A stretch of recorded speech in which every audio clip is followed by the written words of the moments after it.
Hey everyone, welcome back and happy Friday.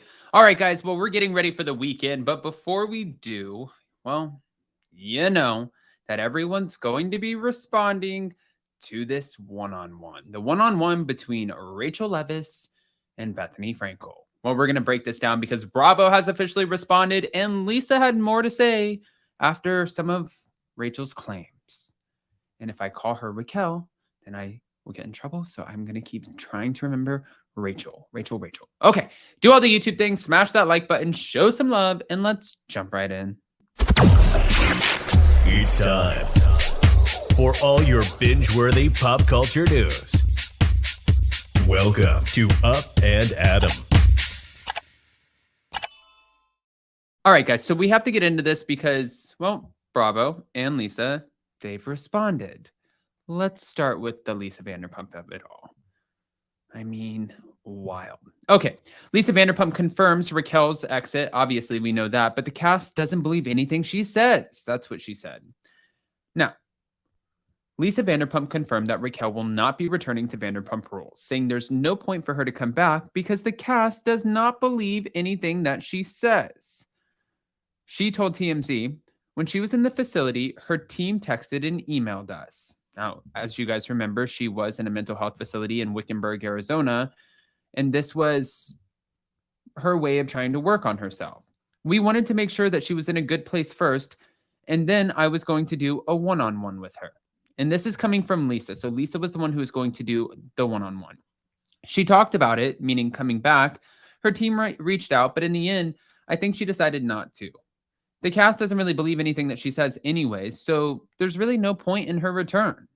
Now, when Lisa was asked why Raquel isn't coming back to the show, she said, I don't know. I don't really understand anything that she does. Okay. I mean, a little shade. But she apparently tried to play hardball with Bravo executives regarding the salary portion of her contract. And she said that she wanted it to be fair. She felt like she was 1/3 a part of Scandal, right?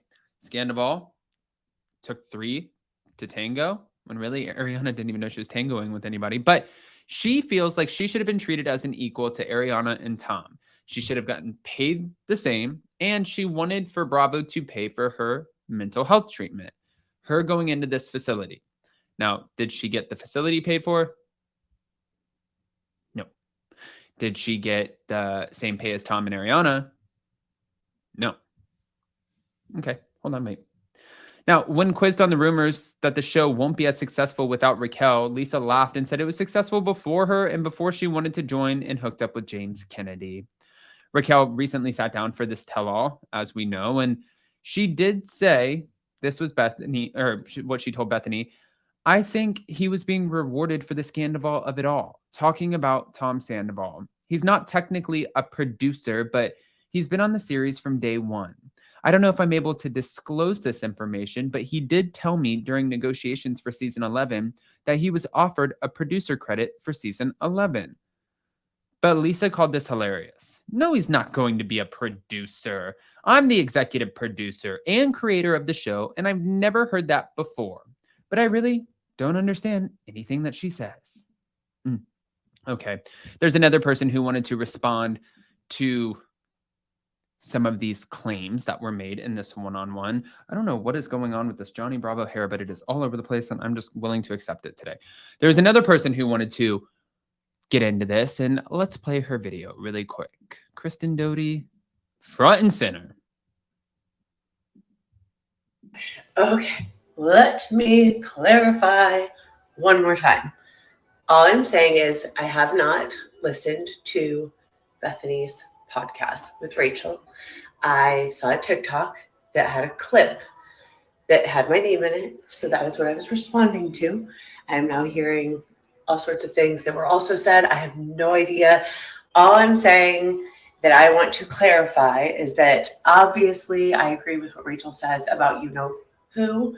I think I've made my feelings very clear, but also you guys, for realsies, there's no opportunity, no new anything that I was given like to silence me or like as hush money or anything like that. So that part is completely incorrect, and I hope that clears things up. Have a good day. Okay. I mean, as you can also see, and thank you to Pump Rolls on Instagram, Raquel changed her Instagram bio to becoming a better person one day at a time. Well, from there, Bethenny was also sharing a little something. And before we get into the Bravo's response of it all, we're going to play this. You might want to listen to my podcast because the guest this week is a girl named Rachel, and she's the first person ever in their 20s to make a mistake. I know she's a reality star on a TV show fueled by alcohol and ratings, and they just shoot like a week's footage to get 40 minutes of airtime. So I know that like everyone knows everything that goes on and off air. But most importantly, she's the first person to ever sleep with someone who's in a relationship and lie about it. So she's the first person I've ever heard of who's in their 20s to make mistakes. I know I didn't make any mistakes in my 20s, and I'm sure you didn't either, because people don't make mistakes. So we're thinking about planning, a way to really just like bully people who make mistakes, and caning, stoning, I'm not sure, just spitballing, but definitely, online bullying is a great practice. Just pounding on someone who's saying that they know they've made a mistake. It just feels like it's really exclusive. So tune in. Okay. Wow. Then there's this. Who's next? Well, somebody wrote, and Bethenny reposted this. Bravo is at work with damage control. At Bethenny Frankel, you should interview more reality show exploits and let them tell their stories. Stay strong, and thank you for not letting social media, the network, or anyone stop you from using your platform for good. I mean, and I'm guessing everybody's probably like, well, what was Bravo's response? Yeah, let's get into that part really quick. So this is what Bravo ended up responding.